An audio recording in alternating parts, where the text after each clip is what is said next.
This is the story of Alison O'Shaughnessy, a 21-year-old woman whose parents came from Piltown, County Kilkenny, a stone's throw away from where I was born and raised. It is a case that caught the attention of the tabloid newspapers that would intrigue two nations, Ireland and the UK, a love triangle, a married couple and two sisters. Alison Blackmore was born in London on the 7th of November 1969 to her parents Bobby and Breda Blackmore. They had moved from Piltown to London shortly after they got married. They had 4 children, 2 boys and 2 girls, including Alison.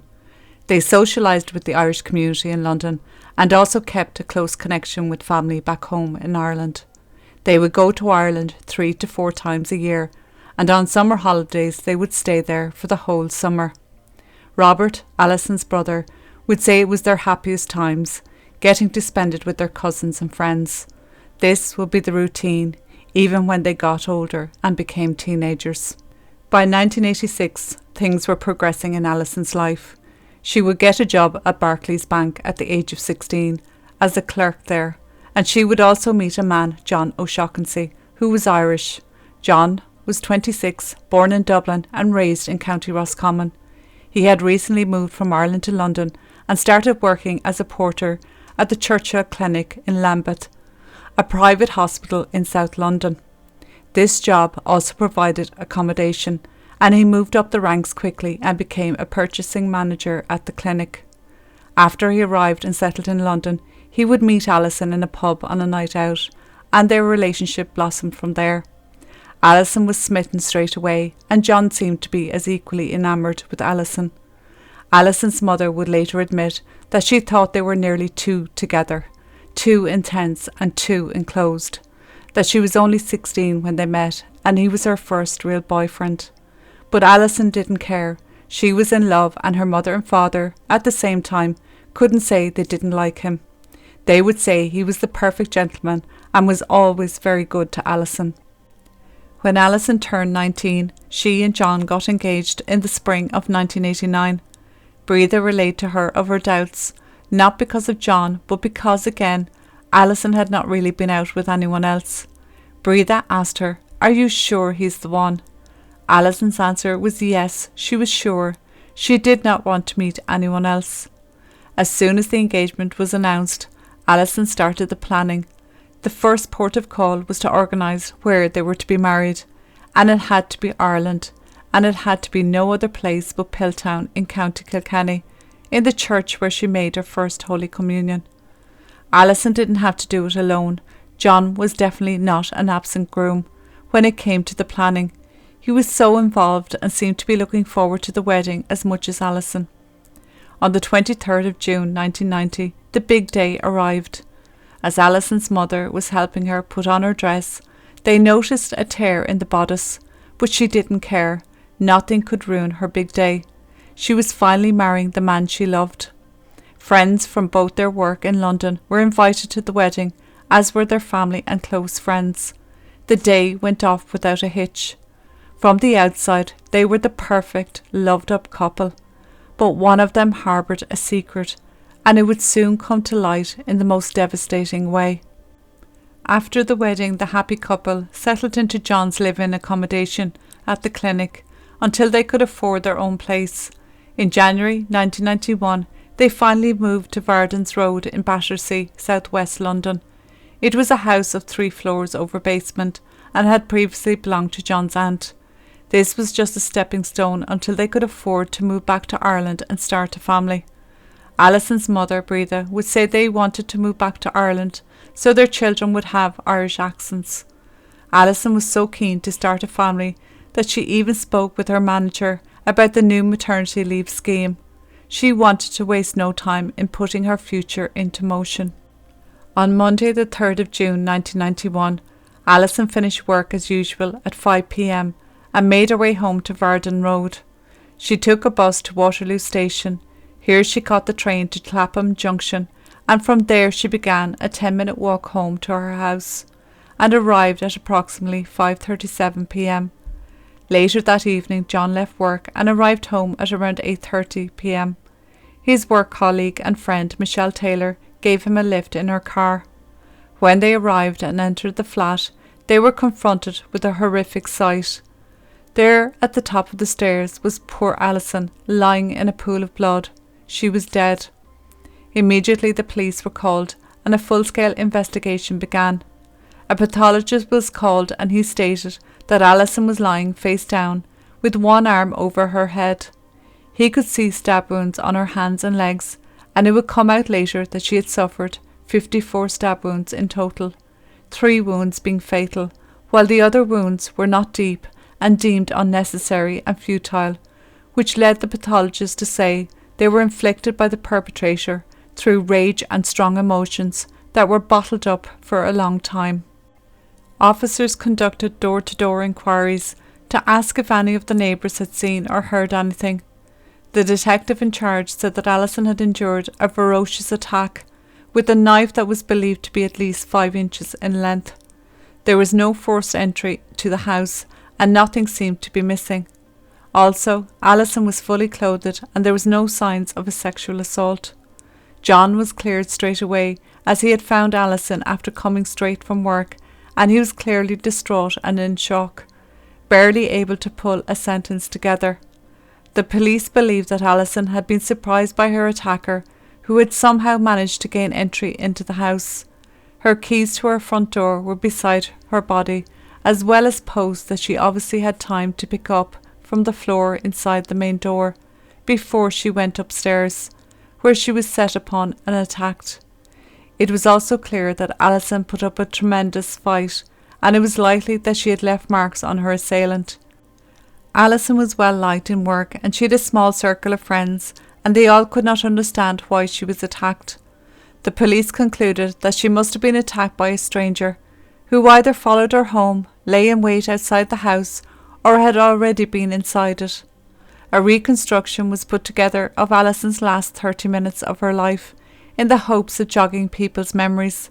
They also put out an appeal to the public, if they noticed anyone with cuts or blood-stained clothing, to come forward with the information. On June the 10th, police set up checkpoints in the hope that they would come across someone with information about Alison's murder. On the same evening, John made an appeal, asking for the public's help also. The reporter would say that John looked pale and distressed. John said that Alison would not do anything to hurt people and was not confrontational. She would have just walked away from an argument. On the 21st of June 1991, Alison's funeral took place in Ireland, and she was brought to the same church she had got married in the year before, nearly to the day. The police in the meantime were looking into other similar crimes from the area, and even considered that there may be a serial killer on the loose. In late July, Barclays Bank, where Alison had worked, put forward a reward of £25,000 to help further the case. On August the 7th, a breakthrough in the case would happen. 3 women would be arrested and taken in for questioning to separate police stations and held overnight. 2 of the women were 21-year-old Michelle Taylor and her 19-year-old sister Lisa. Michelle is the same Michelle that worked with John and who was with him the evening he discovered Alison dead. Michelle worked in the accounts department of the Churchill Clinic and Lisa worked as a domestic assistant. Michelle was good friends with John, such good friends that John invited her to the wedding a year earlier and to Alison's funeral in Ireland. The sisters' parents would go on to say they were hounded by the press after their release. They would say the girls had cast-iron alibis. While this was initially true, soon this alibi would crumble, and on the 9th of August, the 2 sisters would appear at the South Western Magistrates' Court on Lavender Hill, London, and they were both charged with Alison's murder. The pair were held without bond and remanded in custody, and this did not go down too well with the sisters. They both burst into tears when they heard this. Lisa was eventually given bail, but Michelle was not.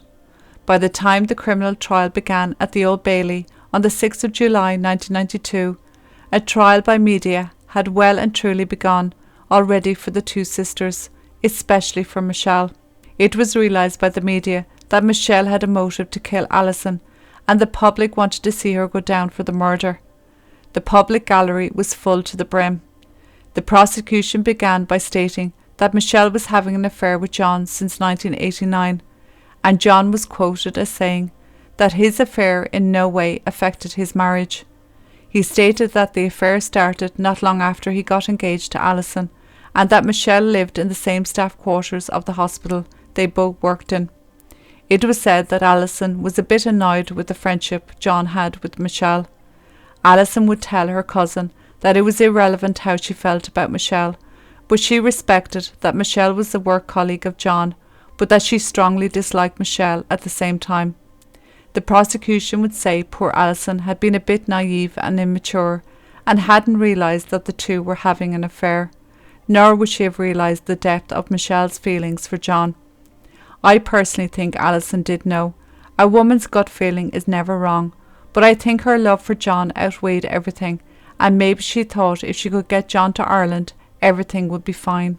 It also came out in the police interviews that Michelle organised and paid for John's stag night, and in return she attended Alison and John's wedding in Ireland, and John had paid for her flight and accommodation. Michelle admitted that the night before the wedding was spent with John, having sex even on the morning of the wedding. John would deny this later in interviews. Michelle was also the one to iron John's shirt for his wedding, and she was well chuffed to do that for him. Michelle had pretended to be friends with Alison, going to the pub, calling to their house. This was all in the name of preserving her relationship with John, and to spend more time with him, even if it meant having to watch Alison and John together. On the evening of the murder, Michelle had helped John arrange flowers at the clinic and had sex with him before driving him home. Witnesses had placed Michelle and Lisa in the area of Alison's house early that afternoon, but they both had said they were in Bromley in Kent shopping. Bank records would prove this as a lie, as it showed that Michelle had taken out £10 from a cash machine in Lambeth North at 3:20 p.m, and a car like Michelle's had been seen on Varden Road around the time of the murder. Michelle said in her interview that she had driven John home that day, and that she went inside to have a quick chat with Alison and to use the bathroom. When she saw Alison lying on the floor with blood everywhere, she started to scream and pulled Alison close to her, which contaminated the scene and took away linking her to the crime. The state pathologist would say that Alison put up a fight and there were bruises on her face, head and legs. It was the stab wound to her neck that killed her. Her neck was slashed, severing a main artery. He counted 54 stab wounds in total, and the stab wound to her chest penetrated her lung. Alison basically bled to death. He said that Alison was attacked facing her killer, and that 24 of the wounds were to her front. When Alison finally fell to the floor, 30 more stabbings were made to her back while she was unconscious and dying. When police interviewed John and Michelle, neither told them of their affair. But when Michelle was arrested for the murder, she admitted to the affair, and in turn John had to admit he lied. Michelle would say in interviews that she felt sorry for Alison because John was cheating on her, but that she also hated her because she was with John. Michelle denied killing Alison and told police that she and Lisa had been at a friend's house when Alison was killed. While this friend initially backed up what the sisters said, under more questioning she admitted that she hadn't seen the sisters at the time the murder happened. Lisa Taylor would say that she didn't really know Alison and John, and that she had never been to their house. This would work for the police, as forensics had found 2 fingerprints on the inside of the main door that belonged to Lisa. So if she had never been in the house, how did her fingerprints get there? The Crown prosecution said that Michelle was obsessed with John and knew that he would never leave Alison and divorce her. In fact, John had told Michelle as much. The prosecution also put to the jury what he thought happened on the day of the murder of Alison. He said on June 3rd, 1991, Michelle and Lisa had gone to the O'Shaughnessy's house with the intention of killing Alison. They waited nearby and gained access to the house on some pretext or other when Alison got home. When they all reached the top of the stairs, the women attacked Alison and stabbed her. After they killed Alison, the sisters made their way back to the clinic, where Michelle helped John with the flower arranging, had sex with him, and then drove him home to discover Alison dead. The police would state in court that when they questioned people at the clinic where John worked, the affair between John and Michelle was revealed, and so they searched Michelle's room. In the room they would find Michelle's diary, and it wasn't good for Michelle as far as motive. In the diary it read, "I hate Alison, the unwashed bitch. My dream solution would be if Alison disappeared as if she never existed, and then maybe I could give everything I want to the man I love." The diary showed her intense jealousy and hatred towards Alison. She wrote about her failed attempts to make John jealous, and that John had been her first. How she had walked into John's room before he married Alison and found the two of them in bed together. "Used is how I feel right at this moment. I am crying right now," she wrote. John took to the stand and he would break down the extent of his relationship with Michelle. He told the court that 2 weeks after Alison's death, she travelled to Ireland with him to attend his brother's wedding. He said that Michelle had convinced him to let her stay in the same hotel room as him, and he only agreed to it if they did not continue the affair. But once there, Michelle disregarded the agreement.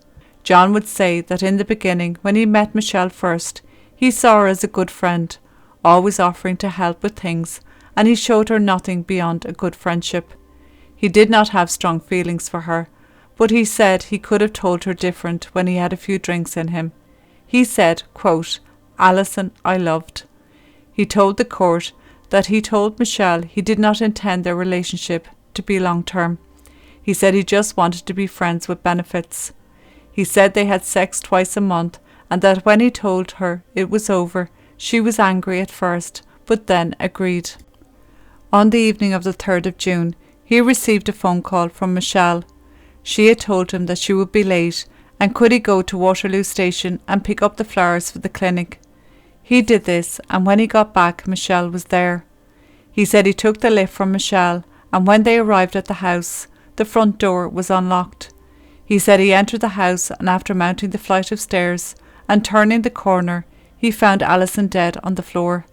He told the court that he did not touch Alison, but ran down the stairs and went to a neighbour asking for help. John was then cross-examined by the defence. John said he had made a mistake by not finishing things with Michelle sooner, and for not telling Alison the truth. He admitted that he was 8 years older than Michelle, and he should have had more sense, but he was weak. John also described, through tears, the last morning he had spent with Alison. He had given her a kiss before he left to catch the bus to work. The next day John was again cross-examined, and the defence put it to him that he had had sex with Michelle the morning of his wedding. He denied this, but he did say Michelle had called to his room the night before for a catch-up, and that she ended up staying and sleeping in the other bed in the room. John was then asked had he had other affairs during his relationship with Alison, and he said no. He was also asked if there was any parties that would benefit from Alison's death, and again the answer was no. But he did state that Alison's employers had paid out £18,000 in the form of a pension after Alison's death, but there was no life insurance. John also denied having anything to do with Alison's death. He never wanted her dead. He never wished her dead, or never expressed to anyone, especially to Michelle, that he wanted his wife dead. The next witness on the stand was a doctor who lived on the same road as the O'Shaughnessy's. He spoke about cycling home to his house at around 5:30 p.m. on the evening of the murder. He testified that he saw two girls coming down some steps. When they got to the pathway, they turned and started jogging towards him. He told the police at the time it was number 41, where the O'Shaughnessy's lived. He stated that the two girls he saw were in their early 20s and were wearing running clothes. He said he had never seen either of the women before, and because they were in jogging clothes running, he found it unusual that they were carrying a large bag with them, as if they were going to the laundry, but the laundry mat was in the opposite direction. But he did also say that as the two girls came out of the doorway, a man was standing at the door, and he had also come down the steps.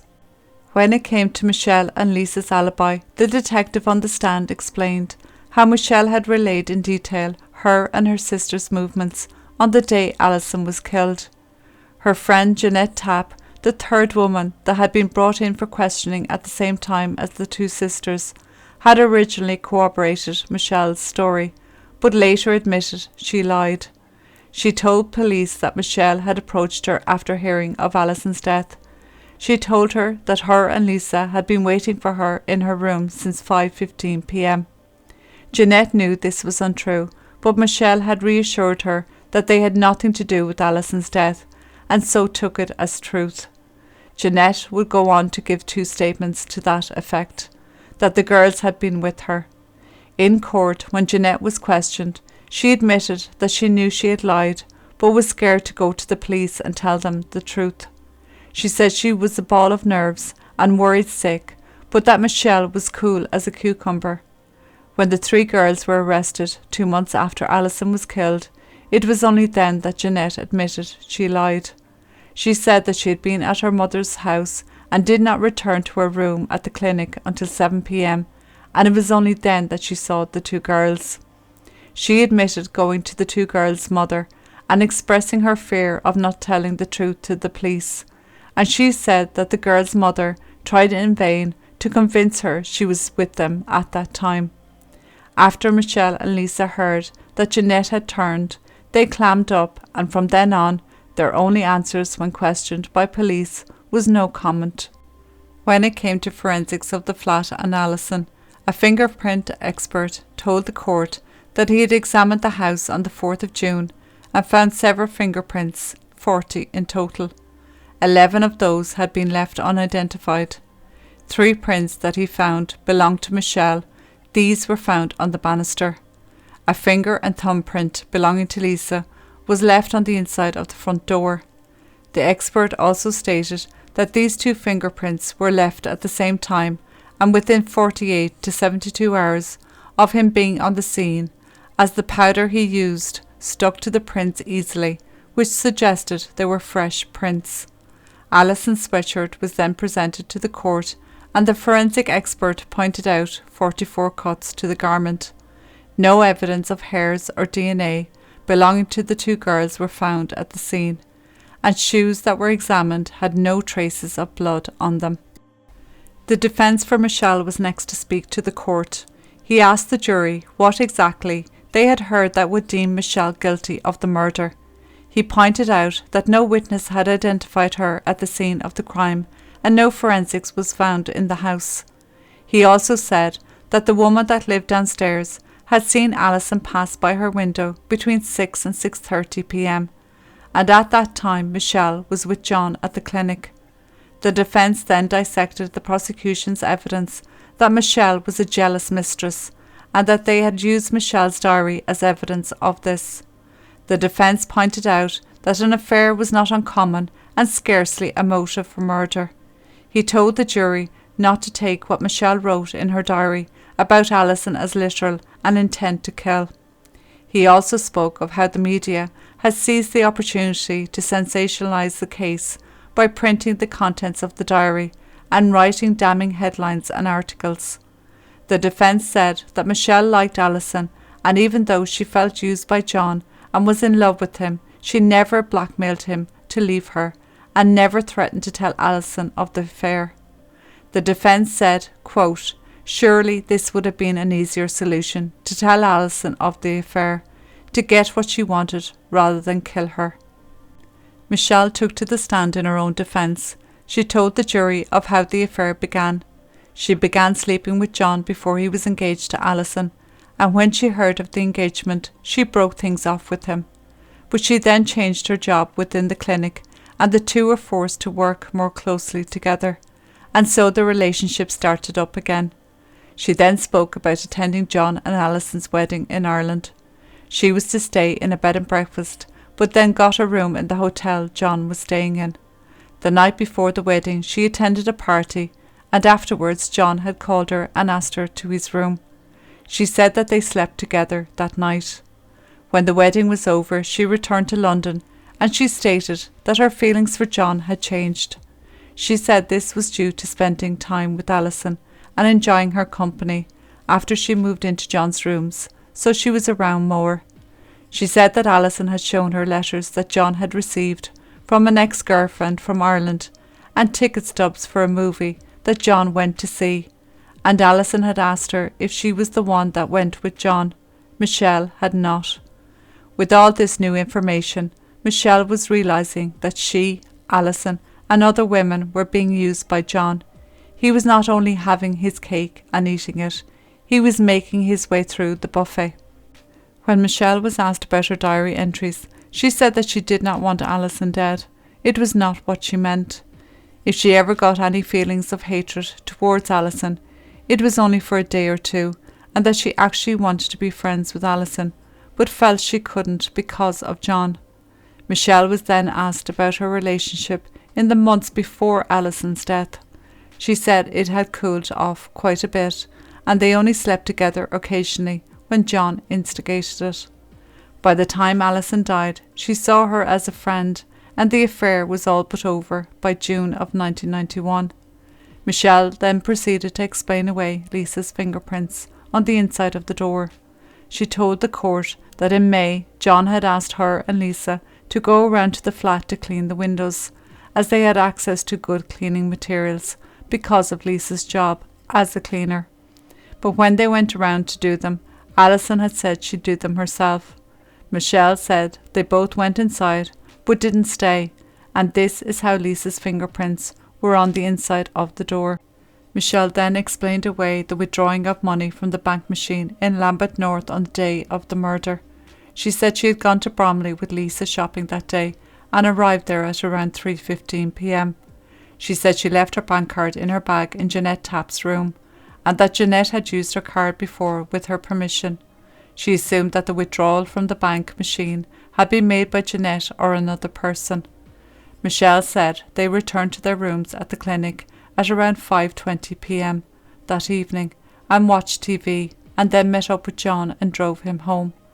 At this stage of the court proceedings, they broke for lunch. Michelle then took to the stand in the afternoon to tell how she and John had gone to Ireland 2 weeks after Alison's murder to attend John's brother's wedding, and how John had tried to have sex with her. She stated that she was disgusted by his behaviour.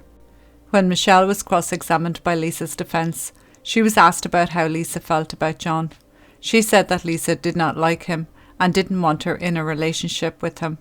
The prosecution then spoke to Michelle and put to her that she had known John wouldn't leave Alison for her and feared that the two would move to Ireland, and so she put a plan into place to kill Alison.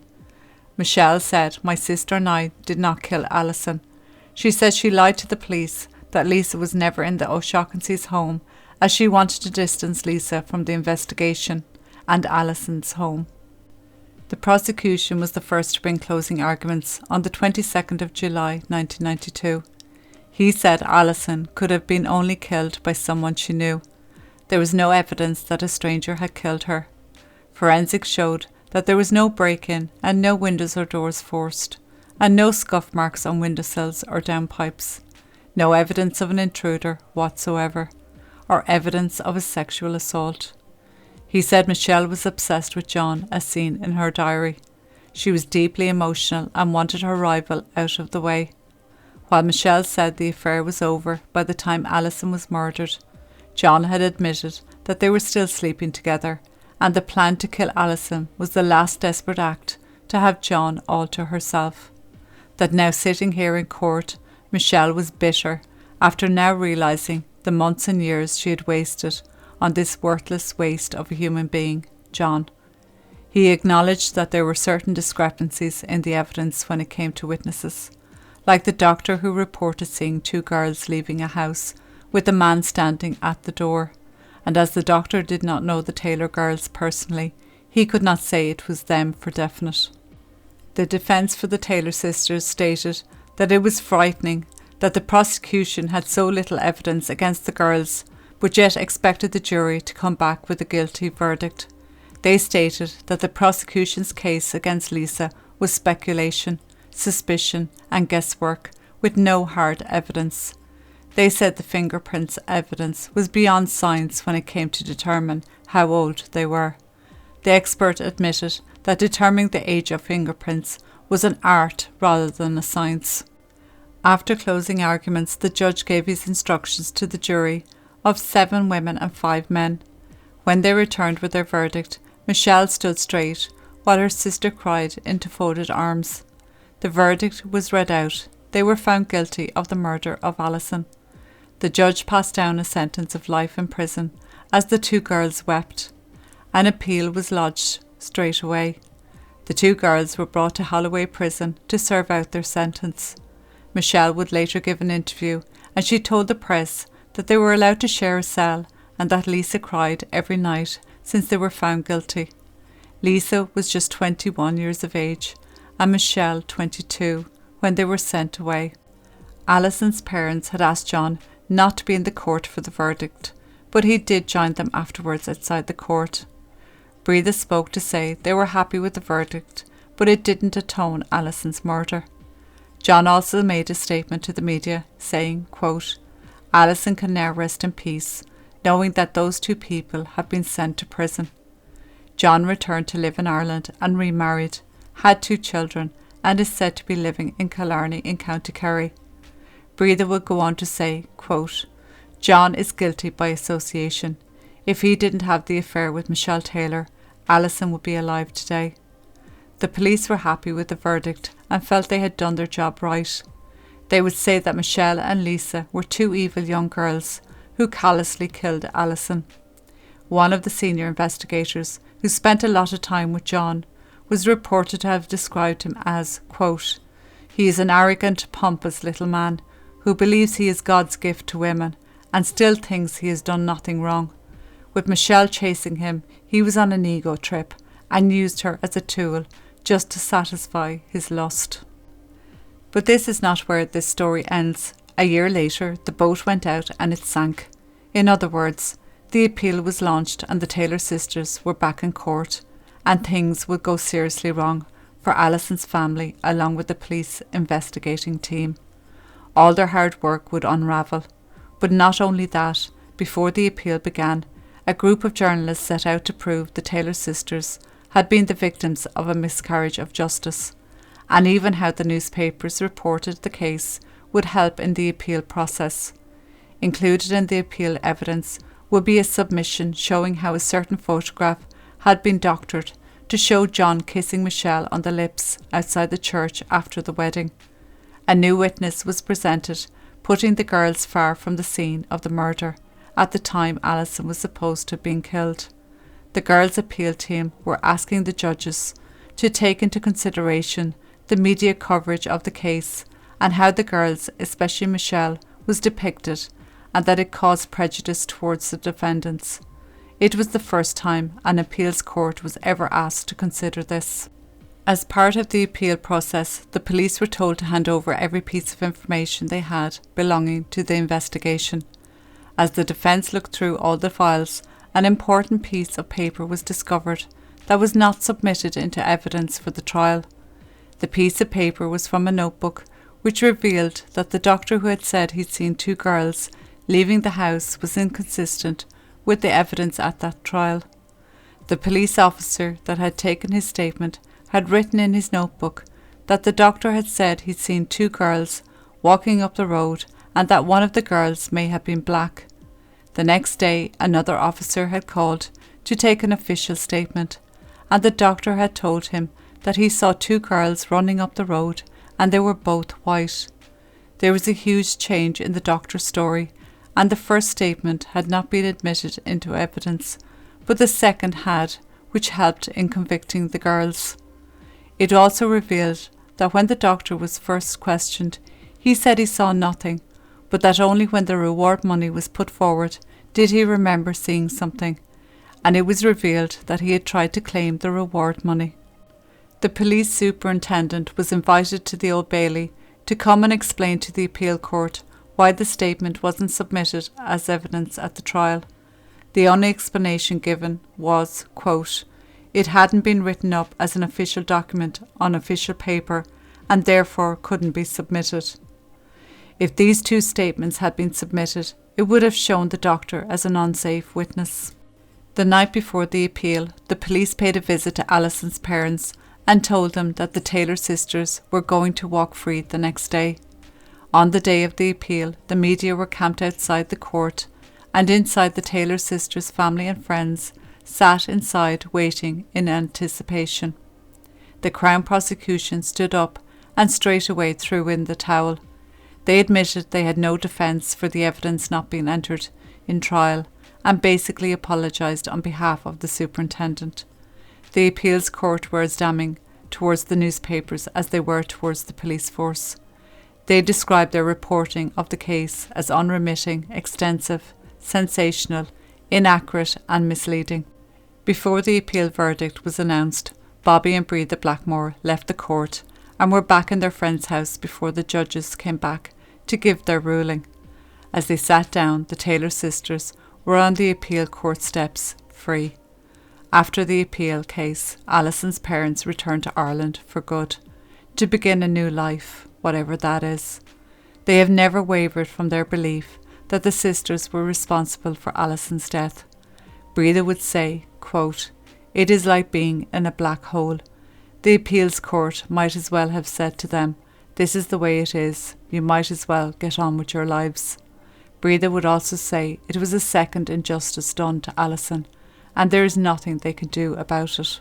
An internal investigation was done at Scotland Yard on how the case was handled, and no prosecution was brought to the investigators that dealt with the case. In 2000, the Taylor sisters tried to sue the police for wrongful conviction and wanted compensation for time spent in prison, but they dropped this case because a civil case investigation had begun to expose evidence that witnesses had been intimidated by their defence team. At that stage, they were the only victims of a miscarriage of justice in the UK to have ever been denied any compensation. They also tried to sue the newspapers for their media coverage of the trial, but the High Court in London rejected it. Michelle and Lisa would go on to be married and have children. In 2001, the police reinvestigated Alison's murder. They found no new evidence or suspects. The case is no longer being investigated. John kept in contact with the Blackmore family for 6 months after the trial, but they no longer have contact with him. He told them that he met someone new and was moving on with his life. He was tracked down in 1998 and gave an interview to the papers. He said, quote, "I made a terrible mistake and I am paying a terrible price, but show me a man who hasn't had an affair." While his new wife Caroline said, "John made a mistake in the past.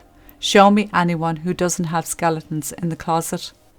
Alison's gravestone still bears the name O'Shaughnessy, and she is still loved and remembered by her family and the people of Piltown in County Kilkenny. In 2001, a book was published about the case. It was written by Bernard O'Mahony and Mick McGovern. O'Mahony had originally been one of those who campaigned for the release of the Taylor sisters, before having an affair with Michelle. He became suspicious of her obsessive behaviour and discovered a letter which indicated her guilt of the murder of Alison. He confronted her and she broke down and admitted she did it. From then on, O'Mahony campaigned to have her reconvicted. In 2005, the law on double jeopardy was changed in England and in Wales, allowing individuals in certain circumstances to be retried for crimes after a previous acquittal. The Blackmore family hoped that the Taylors could be retried for their daughter's murder, but the police informed them that this could only happen with new evidence.